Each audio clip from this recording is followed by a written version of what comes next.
Margaret Garner's hands were still damp with her daughter's blood when the federal marshals smashed through the door. That is what the Cincinnati newspapers chose not to print in February of 1856. At least, not the whole truth. They called it a domestic tragedy. They called it an unfortunate incident. What they did not call it was what it truly was. It was the moment America's most carefully protected lie burst through a frozen river and arrived screaming inside a courtroom where no one wanted to listen. 28 people witnessed what happened inside that small cabin on Mill Creek. Not a single one of them ever told the same story twice. The records were locked away. The testimonies contradicted each other. The trial transcripts, the few that survived, were edited so aggressively that they may as well have been works of fiction. Yet there is a reason Margaret Garner's name still makes historians uneasy. There is a reason her case was buried under layers of legal language and endless delays until most people forgot it ever took place. What Margaret did on that winter morning did more than challenge the law. It revealed the one truth the entire system was designed to hide. And tonight, you are going to hear what they tried to erase. Before we go further into the story of Margaret Garner and the secret that nearly tore a nation apart, I need you to do one thing.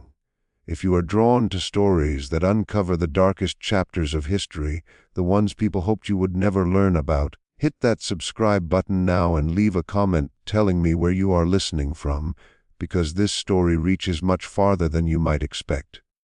Now, let's return to where it all began. Kentucky, 1856. The Ohio River divided more than land. It split entire worlds apart. On one side stood the Commonwealth of Kentucky, where human beings were legally considered property written clearly into law.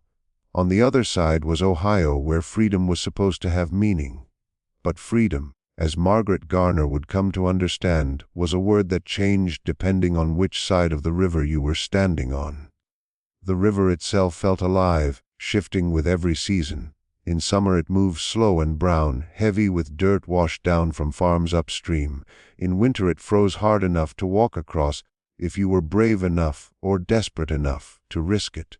The ice groaned and cracked under its own weight, sliding in the darkness like something struggling to wake. People said you could hear it at night, a low moan drifting across the water and into the slave quarters on both sides of the border. Some claimed it was only the ice. Others believed it was the voices of those who tried to cross and never survived. Margaret was born enslaved on the Maplewood plantation in Boone County around 1834. No one recorded the exact date. The births of enslaved children were not considered important enough to note with care. Her mother, Priscilla, had been brought there as a young girl, bought at an estate sale in Lexington after her previous owner died, and his belongings were sold off. Priscilla never spoke of her own mother, or the family she had been ripped away from, or the life she lived before Maplewood. That was what slavery did. It cut you off from your past so completely that, over time, you stopped trying to remember it at all. Margaret's father was never named out loud, but everyone knew who he was. The master's son, Archibald K. Gaines, had a habit of walking through the quarters at night, and children born 9 months later often carried his features in their faces. Margaret was one of those children. She was light-skinned, with sharp, watchful eyes and an intelligence that made overseers uneasy. Slaves were not meant to think too deeply. Thinking led to questions, and questions led to trouble. Maplewood was not the largest plantation in Boone County, but it was a significant one. More than 800 acres of tobacco, corn, and hemp were worked by 53 enslaved people. The main house was a 2-story brick building with white columns, built in the federal style popular in Kentucky at the time. It sat high on a hill overlooking the fields, placed so that anyone standing on the front porch could see straight down to the quarters. This was no accident. It ensured constant watching. The quarters were a row of small cabins, each one crowded with several families. The walls were thin, the roofs leaked, and in winter the wind cut through the cracks like blades. Margaret grew up in the third cabin from the end, sharing the space with her mother, 2 aunts, and 7 other children. Privacy did not exist. You learned to sleep through other people's nightmares, to ignore the sound of crying, and to pretend you did not notice the bruises that appeared on your neighbors' bodies after visits from the overseer. She married Robert Garner when she was 19. He belonged to a nearby plantation owned by a man named James Marshall. The two plantations allowed enslaved people to form unions because it kept them settled and less likely to run. The ceremony had no legal value. Slave marriages were not recognized under Kentucky law. Still, the community accepted them, and that was what mattered. They jumped the broom before witnesses, made promises they knew could be broken at any moment by a master's decision, and tried to create something that felt like a life. Robert was darker than Margaret, broad-shouldered, with hands scarred from years of work in Marshall's tobacco fields. He carried a quiet strength, the kind that comes from surviving things that should have destroyed you. He had been sold twice before, once as a child when he was separated from his mother, and again as a teenager when his owner died and the estate was divided. He learned early not to grow attached to places or people, because attachment always led to pain. But he loved Margaret in the only way a man could when love was the only thing he was allowed to own. They had 4 children. Mary, the oldest, was nearly 3, a bright and curious child with her mother's eyes and her father's smile. Thomas and Samuel were 2 and 1, still learning to walk, still young enough to believe the world was safe. Priscilla, the baby named after Margaret's mother, was only 9 months old, still nursing, still small enough to rest in the bend of Margaret's arm. Margaret loved her children with a fierce intensity that frightened her. She had heard the stories of mothers whose children were sold away, dragged to auction blocks, never to be seen again. She had watched women lose their minds from grief, stop eating, stop speaking, stop living. She promised herself it would never happen to her family. She promised she would do whatever was necessary to keep her children safe. Life on Maplewood followed the same pattern it always had, days blending together, marked only by seasons and the moods of the master. You rose before dawn, worked until your hands cracked and blood, ate whatever scraps were given, and fell into sleep so deep it felt like sinking underwater. Sundays were meant for rest, but rest was limited. There was always sewing, cooking, and caring for children. The work never truly ended. John Pollard Gaines, the plantation owner, was not the cruelest master in Kentucky. That was what made it worse. He was ordinary. He did not beat his slaves to death or starve them. He did not separate families unless he felt forced to. He simply owned people the way one owns tools or animals and expected gratitude for small mercies.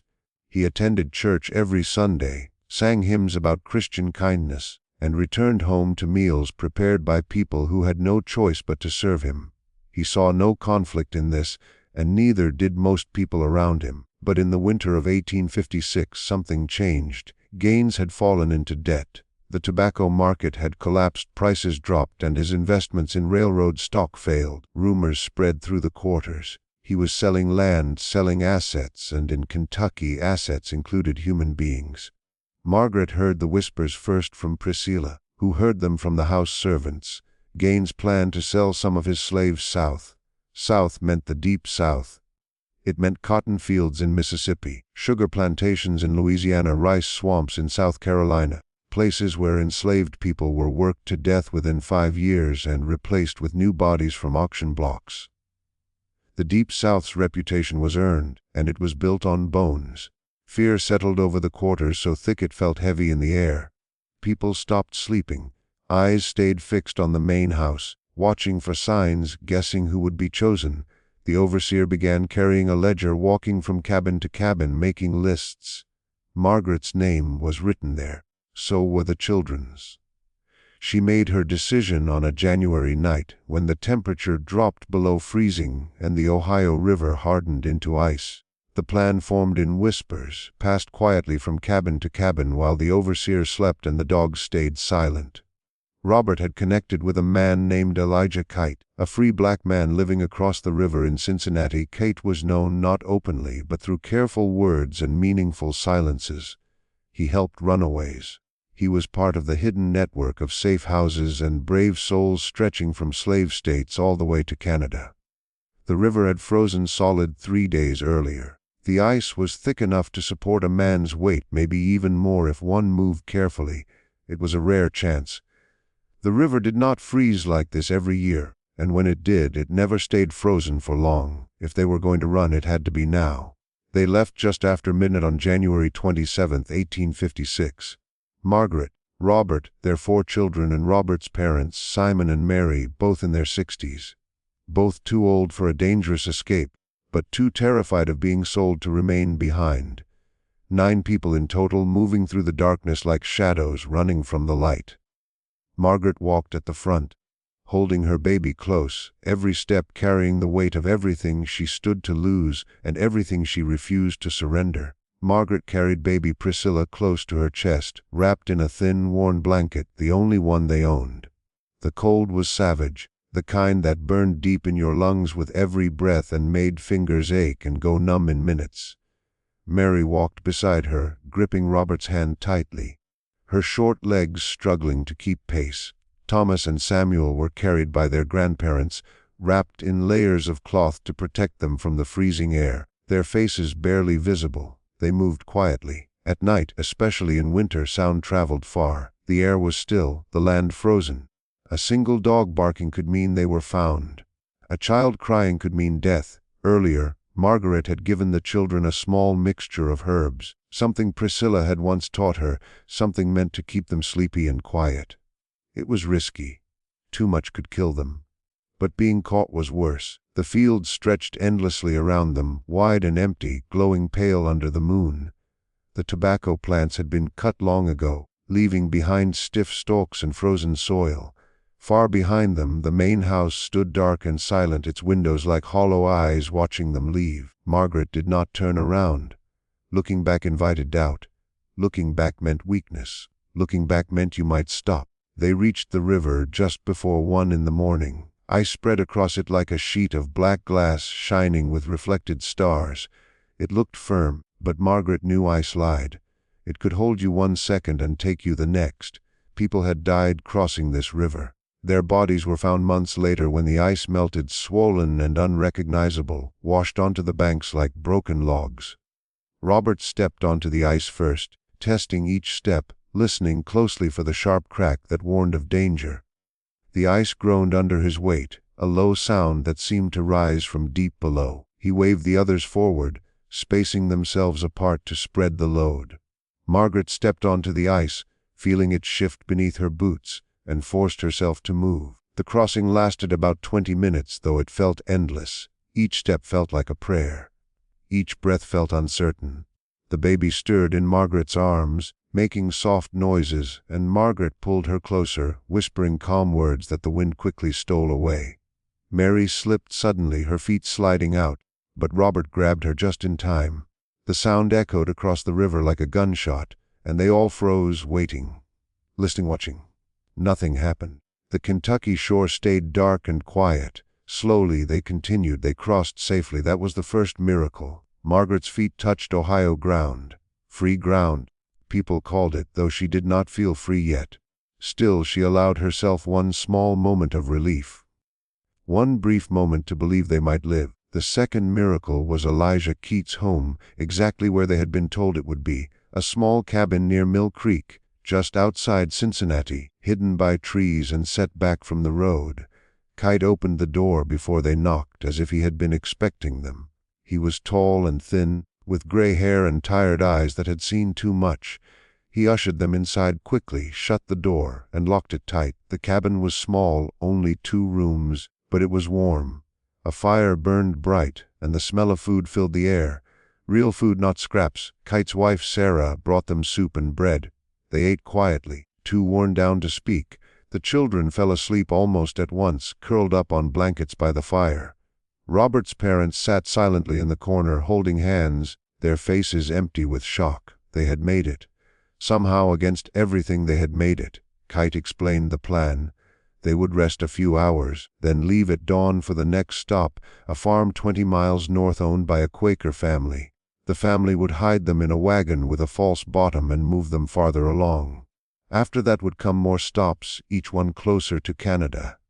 It could take weeks, maybe months, but it could be done. Others had done it. They could too. Margaret let herself feel hope, just a little. Enough to picture her children growing up free. Enough to imagine them learning to read and write, choosing their own lives. Hope was dangerous. It opened you up. But in that warm cabin, with her family alive around her, she let herself believe. She should not have. The knock came at dawn, not gentle, not polite. It was loud and violent, fists and rifle stocks slamming into the door. Voices shouted orders, demanded entry, called on the law. Margaret woke instantly. She knew.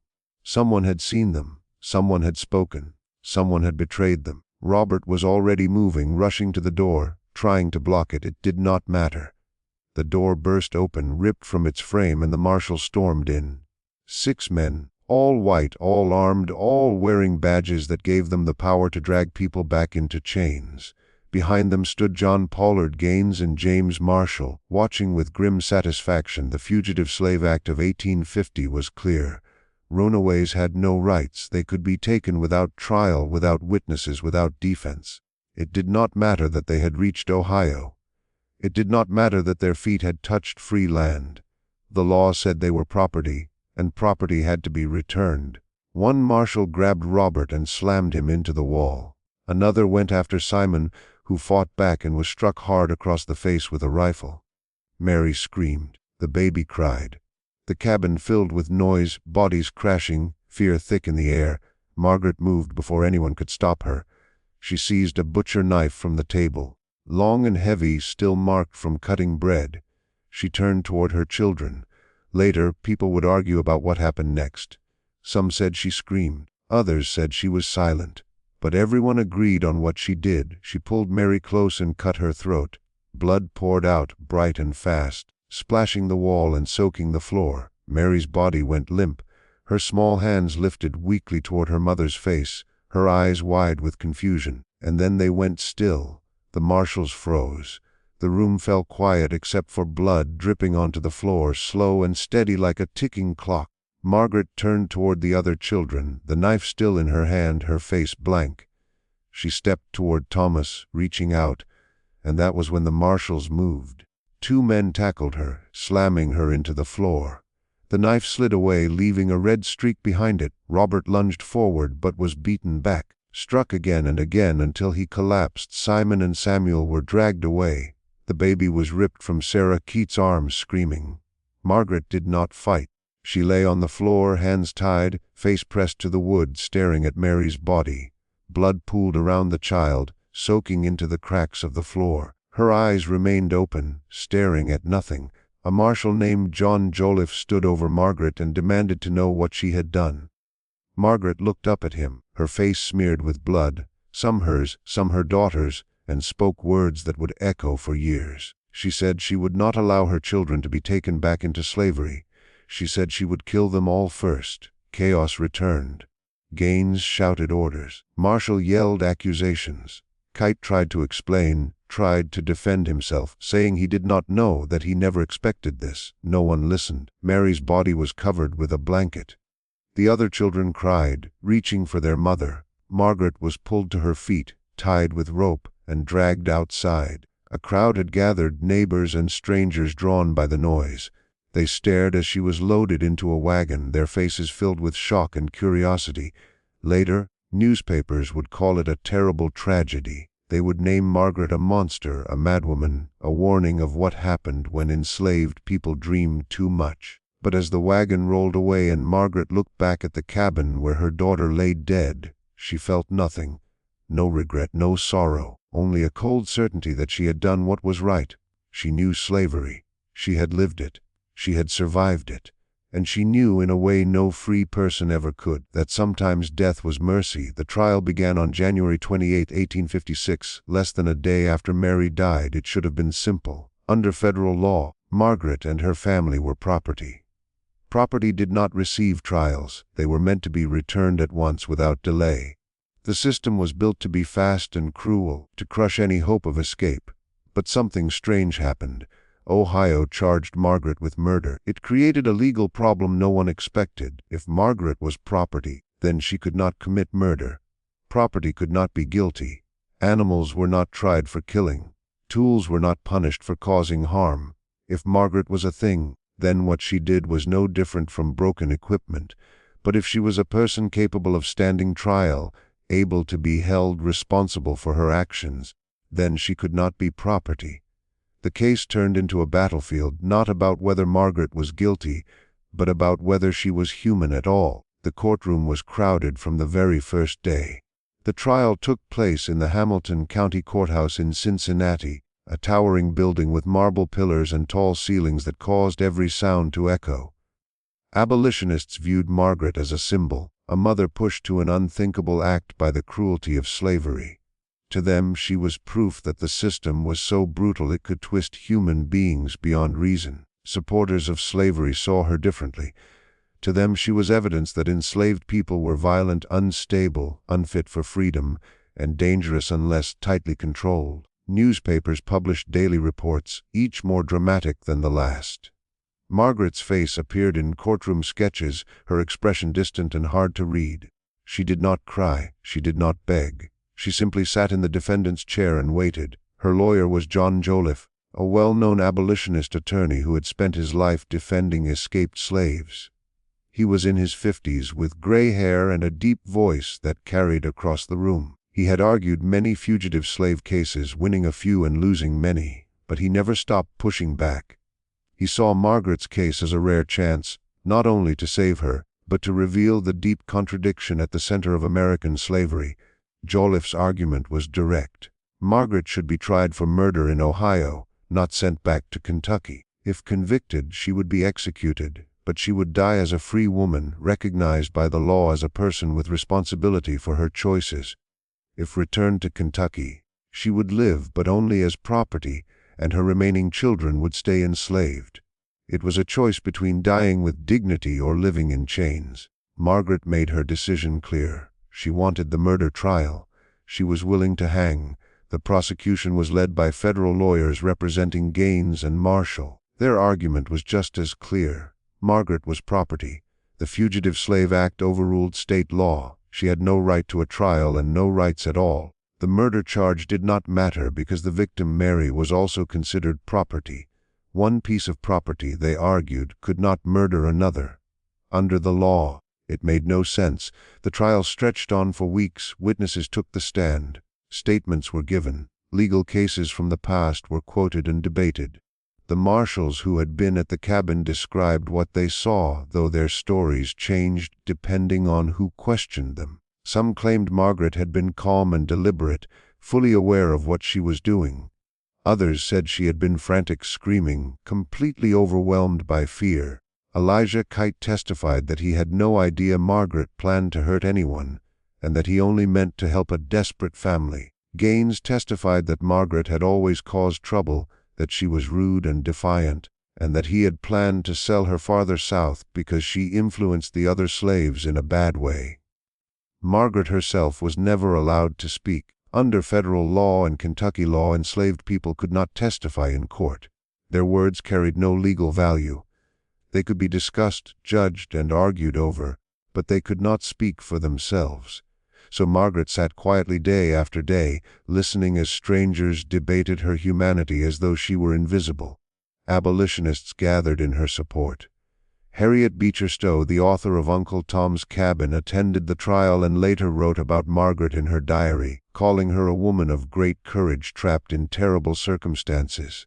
Frederick Douglass wrote an editorial in his newspaper, The North Star, saying Margaret's actions exposed the true horror of slavery. What kind of system, he asked, forces a mother to kill her own child rather than let that child be enslaved? What kind of country allows such a system to survive? The pro-slavery newspapers told another story. The Louisville Courier described Margaret as a savage, a beast in human form.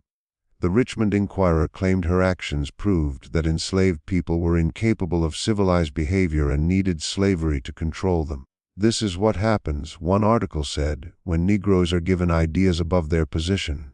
They become a danger not only to themselves but to society. The argument spread everywhere in newspapers, churches, and homes across the nation. Margaret Garner became a symbol, but no one agreed on what she represented. Was she a victim or a criminal, a hero or a monster, a person or property? On February 26, 1856, after almost a month of debate, the judge gave his ruling. Margaret and her family were to be returned to Kentucky. The murder charge was thrown out. The Fugitive Slave Act came before state law. The federal government prevailed. But the fight was not over. Abolitionists continued their efforts. They filed appeals, sent letters to politicians, and printed articles demanding justice. Margaret's case became a rallying cry. "Am I not a woman and a sister?" pamphlets asked, showing her face beside images of chained hands. The question was powerful, but under the law the answer was no. Jolliffe tried every possible angle. He argued that the Fugitive Slave Act was unconstitutional, that it violated Ohio's rights, and that it went against natural law. He quoted the Declaration of Independence, the Constitution, and the Bible. He brought in philosophers and religious thinkers to support his case. None of it mattered. The law was firm, and the law did not care about moral arguments. The law said Margaret was property, and property had to be returned. Gaines and Marshall took Margaret and her family back across the river in early March. Their plan was to sell them south quickly, remove the problem, and erase the scandal, but Margaret had become too well known. Selling her openly would cause outrage, so Gaines chose to wait until public attention faded. Margaret spent the next 2 months back at Maplewood, locked inside a cabin under constant watch. She was not allowed to work or speak with other enslaved people. She was kept alone, trapped in the very place she had nearly escaped. Robert and the children were kept apart from her on Marshall's plantation and were not allowed to see her. It was meant as punishment, a way to crush her spirit and force regret. But Margaret felt no regret. She told herself again and again that she had saved Mary. She had spared her daughter from a life of violence, abuse, and endless labor. She had given her the only freedom possible. In March 1856, Gaines made his final decision. Margaret, Robert, and their 3 surviving children would be sold to a plantation deep in the South. The buyer was Judge Bonham, owner of a large cotton plantation in Mississippi. The sale was done quietly, without announcements, to avoid attention. They would be sent by steamboat down the Ohio River to the Mississippi, then to New Orleans, where Bonham would take possession. On March 22, 1856, Margaret, Robert, and their children were loaded onto a steamboat called the Henry Louis. The ship carried cotton, animals, and people, 37 enslaved men, women, and children being sent south to new owners. Margaret was chained, her wrists and ankles bound to stop escape or resistance. Robert was chained separately. The children were left unchained but closely watched. The Henry Louis left Cincinnati at dawn. The river was swollen with spring rain, the current fast and dangerous. The paddle wheel beat against the muddy water as smoke poured into the gray sky. Margaret stood on deck watching the shore slide past, thinking of the river and how close it had once carried them to freedom. Now it was carrying them toward misery. Near Louisville, just after midnight on March 23, the Henry Louis crashed into another steamboat, the Edward Howard. The impact was severe. The Edward Howard struck the side of the Henry Louis, ripping open the hull and throwing people and cargo into the river. Margaret was knocked off her feet and slammed into the railing. Unable to catch herself because of the chains, she fell overboard into the freezing darkness below. She was holding her baby, Priscilla. Some witnesses later claimed Margaret jumped. Others said the collision forced her over. What happened next was not disputed. Margaret held the baby underwater until she stopped moving. When crew members pulled them from the river, Priscilla was dead. Margaret was hauled back onto the boat, soaked and heavy with chains, her face blank. She did not fight or speak. She only stared at the water as the boat continued south, leaving Priscilla's body behind to be recovered later. Newspapers called it an accident. Records listed the death as drowning caused by the collision. No charges were brought. No questions were asked. Margaret had killed her child again, and this time no one cared. In the deep South, the law cared even less about enslaved lives than it had in Kentucky. Margaret was sold to Judge Bonham's plantation in Issaquena County, Mississippi, one of the most profitable and deadly cotton regions in the South. The plantation was enormous, more than 3,000 acres, worked by about 200 enslaved people. The death rate was shocking. Enslaved people survived an average of only 7 years in the Mississippi Delta before dying from sickness, exhaustion, or brutal violence. The soil was rich, but the land was also a swamp, heavy with mosquitoes and disease, malaria, yellow fever, cholera. Every summer these illnesses tore through the slave quarters, killing dozens at once. Robert and his two sons, Thomas and Samuel, were sold apart from each other. Robert was bought by a plantation owner in Arkansas. Thomas and Samuel were sold to a man in Louisiana. The family was spread across the deep South, never to meet again. That was common practice. Breaking families apart made them easier to control and less likely to fight back. When you had nothing left, you had nothing worth resisting for. Margaret was forced to work in the fields. Picking cotton was cruel labor. Work began at dawn and continued long after nightfall. Bent low under the sun, hands torn open by sharp bowls, back screaming with pain. The overseers showed no mercy. They carried whips and used them freely. If you failed to meet your quota, 100 pounds of cotton a day, you were beaten. If you talked back, you were beaten. If you looked at an overseer the wrong way, you were beaten. Violence was constant, casual, just part of daily life. But Margaret did not collapse. She worked quietly, her face empty, her movements stiff and automatic. She did not make friends. She did not speak unless spoken to. She simply existed, day after day, surviving without any real hope of living. Other enslaved people whispered about her. They knew her story. News had traveled through the hidden network that linked plantations across the South. They knew she had killed her children rather than allow them to be enslaved. Some respected her for it. Others were deeply disturbed. But everyone understood, because they all knew what slavery was. They all knew what it did to human beings. Margaret survived less than a year. In the summer of 1857, a cholera outbreak tore through the plantation. Dozens died and were buried in unmarked graves along the edge of the land. Margaret caught the disease in late August. She was sick for 3 weeks, burning with fever, unable to keep food down, her body slowly wasting away. The plantation doctor, a white man who treated enslaved people the way a vet treats animals, did not try to save her. Cholera was a death sentence, and enslaved lives were not worth the cost of medicine. Margaret died on September 14, 1857. She was 23 years old. Her death was noted in a single line in the plantation ledger: Margaret deceased, cholera, no grave marker, no funeral. Her body was wrapped in a sheet and buried in a shared grave with the others who died that summer. She vanished the way so many enslaved people vanished, erased from history as if she had never lived. But Margaret's story did not disappear. The trial records, though heavily edited, survived. Newspaper articles, though biased, were kept. And the question she forced the nation to face stayed alive long after her body was lowered into an unmarked grave: whether an enslaved mother had the right to choose death over bondage for her children.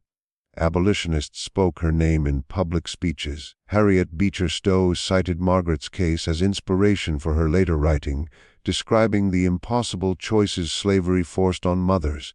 Frederick Douglass wrote about her in his autobiography, calling her a woman who loved her children more than life itself. William Lloyd Garrison published editorials demanding her story be remembered and her sacrifice not forgotten. The pro-slavery press responded differently. They portrayed her as a monster, a warning of what happened when enslaved people were allowed to think beyond their place. The Charleston Mercury argued that Margaret's actions proved black people were naturally violent and required the so-called civilizing force of slavery. The New Orleans Picayune called her an example of savage brutality and used her case to argue against abolition. The Civil War came 4 years after Margaret's death. Slavery officially ended in 1865, but the question Margaret raised, whether freedom was worth dying for, whether death was better than bondage, was never truly answered.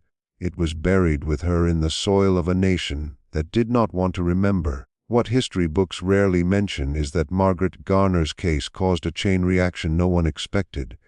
Her trial became a flashpoint, a moment when the legal lie of slavery, the belief that people could be property, collided with reality in a way that could not be ignored. In the months after she was returned to Kentucky, abolitionist groups across the North used her story as propaganda. They printed pamphlets with her image, handed them out in churches and town halls, and used her life to recruit new supporters.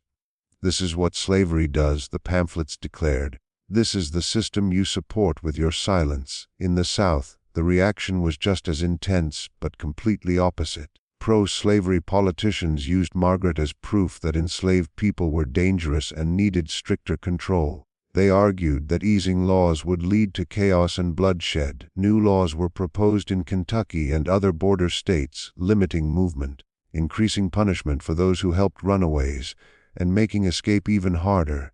The case also revealed serious divides within the abolitionist movement itself. Some praised Margaret as a hero, a mother who made the ultimate sacrifice to save her children from slavery.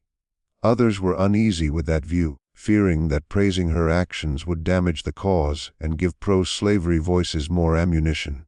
Heated arguments filled abolitionist newspapers and meetings. Some said Margaret was justified, that she did the only thing possible in an impossible situation. Others argued she should have trusted God, that she should have believed freedom would come, that killing her children was a sin, no matter what. What none of them truly understood, because none of them had been enslaved, was that Margaret did not act from panic or madness. She acted from knowledge. She knew exactly what slavery was. She had lived it every day of her life. She had been raped by her master's son. She had watched her own mother be raped. She had seen children ripped from their mothers and sold to men who worked them to death. She had seen women beaten until they lost their pregnancies. She had seen men hanged for learning to read. She had seen families destroyed because an owner needed cash. She knew what waited for her children if they were dragged back to Kentucky. She knew what would happen if they were sold farther south. She made a calculation no free person could ever fully understand. That death was better. That a quick death by her own hand, surrounded by love, was better than a slow death in the field surrounded by cruelty. The legal system could not handle that truth. The law assumed life was always better than death, that survival was always the goal. Margaret rejected that idea. Through her actions, if not her words, she declared that some lives were not worth living, that some forms of survival were worse than dying. That idea terrified people, because if Margaret was right, if death was better than slavery, then the entire system rested on a lie, and no one, not slaveholders, not politicians, not even abolitionists, wanted to face that. Here is what history books leave out, what trial records softened, what newspapers refused to print, what both abolitionists and slaveholders quietly agreed not to say. Margaret Garner did not kill her daughter in a sudden fit of insanity. She did not act in blind desperation. She killed Mary because she understood slavery completely.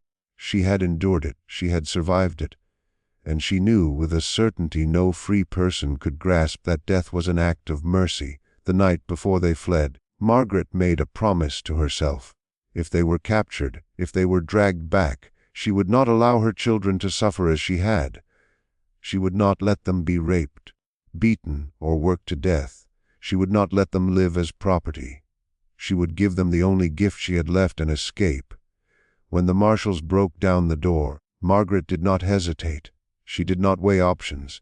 She did not pray for a miracle. She acted, because the decision had already been made, fully and clearly. She killed Mary first because Mary was the oldest, the one who would remember, the one who would eventually understand what slavery meant. Margaret wanted to spare her that knowledge. She wanted to spare her the pain of being owned and used. She tried to kill the others as well. That part was softened in court, avoided in records. Margaret did not stop after Mary. She reached for Thomas, grabbed his arm, lifted the knife. The marshals stopped her just in time. If they had been 1 second slower, Thomas would have died too, and Samuel, and baby Priscilla.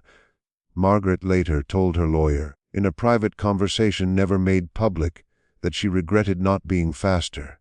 She regretted being stopped, because she knew what would happen next. She knew her children would be sold south, separated, and worked to death in cotton fields. She knew they would suffer. And she knew she would not be there to protect them. I should have acted faster, she told Joliffe. I should have ended it for all of them. Joliffe didn't know what to say. He was an abolitionist, a man who had devoted his life to fighting slavery, but he had never been enslaved himself. He had never faced the choice Margaret had been forced to make. He couldn't truly understand it. So he just nodded and promised he would do everything possible to help her. But he couldn't save her. No one could, because the law didn't see her as a human being. The law said she was property, and property couldn't be protected. It could only be returned to its owner.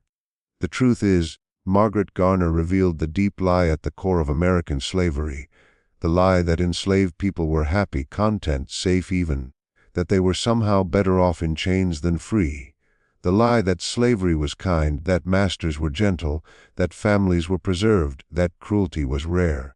Margaret shattered that lie. She shattered it with a butcher knife and the blood of her child. She shattered it by choosing death over a life in bondage, not just for herself but for her children.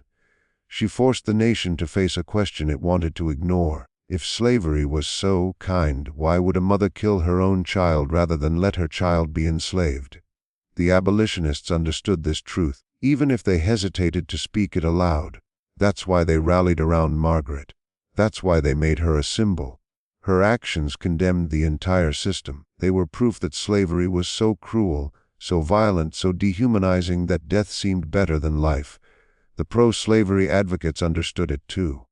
That's why they worked so hard to portray Margaret as a monster, an exception, proof that black people were dangerous and needed to be controlled. Because if Margaret was right, if her actions could be justified, then slavery itself couldn't be justified, and they could not allow that truth. So they buried her story. They edited trial records, suppressed witness accounts, dismissed murder charges. They sent her back south where she died unnoticed. They hoped the world would forget. But the world didn't completely forget. Margaret Garner's question, whether death is better than slavery, is one that cannot be buried. It still haunts us today. Margaret Garner's grave has never been found. There is no headstone, no marker, no memorial. The plantation where she died changed owners multiple times. The land was repurposed, the records vanished. The mass grave where she was laid was plowed over long ago, turned into farmland, later a shopping center. She now survives only in fragments, trial transcripts, newspaper reports, abolitionist pamphlets, fading memories of a nation that tried to erase her. But her question remains, the one she asked with a butcher knife in a cabin on Mill Creek, the one she asked in the cold waters of the Mississippi, the one America still has not answered. Was she a killer or a mother, a monster or a martyr, property or a person? The law said she was property. History calls her a symbol. But Margaret knew the truth. She was a mother who loved her children so fiercely she was willing to kill them. And that was the secret America wanted to erase. Because if we admit Margaret was right, if death was better than slavery, then we have to admit what slavery really was, not the cleaned-up version in textbooks, not the romanticized version in movies, but the real, brutal truth, the rape, the torture, the families torn apart, the children sold, the endless labor, the constant violence, the total dehumanization. We have to face the fact that millions of people lived through that, survived or did not survive, and that their suffering was real, unimaginable, and profound. We have to accept that our country's wealth and power were built on the bodies of enslaved people who were worked to death and replaced with others bought at the auction block. It's uncomfortable. It's easier to forget, to hide, to edit, to call Margaret an exception. It's easier to pretend slavery wasn't that bad, that masters were kind, that enslaved people were content. But Margaret Garner will not let us forget.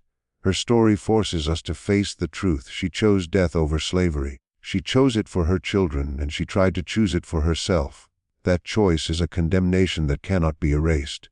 In 1867, 10 years after her death, a woman named Lucy Stone spoke at the American Anti-Slavery Society Convention. She spoke of Margaret Garner, the trial, the question that remained unanswered. We talk about the evils of slavery, Stone said, but we rarely discuss its worst evil. Its worst evil is that it makes death preferable to life, that it makes a mother kill her own child. And if we cannot face that, if we cannot understand that, then we have learned nothing. The audience was silent, because Stone was right. They had learned nothing. And in many ways we still haven't.